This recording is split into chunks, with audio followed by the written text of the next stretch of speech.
Hello guys, আমরা যাচ্ছি একটা বাগান, এখানে ঘুরতে এসেছি। দেখি একটা দাদা ভাই আছে ওইদিকে,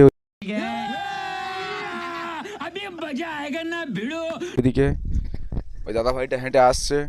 উনি কি বলতে চায় ওনার সঙ্গে একটু কথা বলবো।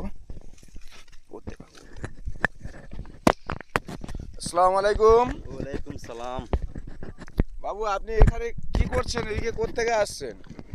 আমি গেছিলাম অনেক দূরি, আচ্ছা আসছি এদিকে একটা বাগানের গল্প শুনে আইলাম। ছাতাটা গরমের সময় এই গরমের আপনি ছাতা নিয়ে ঘুরছেন? সামনে নাকি একটা ঝড় উঠবে শুনেছি, ছাতাটা বলি লাগবে, তা সেই আমার আব্বা দাদুর বাপের কাছে চেয়ে নিয়ে আসছি। कौन है ये लोग? कहां से आते हैं ये?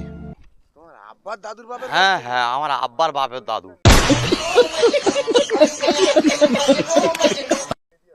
মানে তোমার আব্বার বাপের দাদুর কাছ থেকে নিয়ে আসছো? হ্যাঁ, বহুত দূরেতে আসছি, ওই জন্য আমি খুঁড়ে খুঁড়ে আসছি, তোমার বহুত কষ্ট হচ্ছে তো। তো আপনার বুকে এটা কি আছে?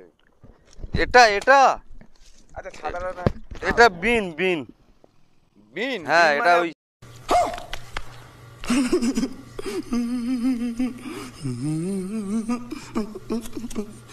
বিন, ওটা আবার কি কাজে লাগবে? এটা কিভাবে? সাপ ধরা কাজে লাগে। তাহলে আপনি কি সাপও ধরেন? হ্যাঁ, আমি সব রকম ব্যবহার করি। ওটা আনছেন কোত্থেকে? ওটা ওই এক জায়গায় গিয়ে দাদুর সঙ্গে বলেছিলুম, বললি দাদু ওখান থেকেই ব্যবস্থা করে দেস। মানে সাপ ধরবেন আপনি?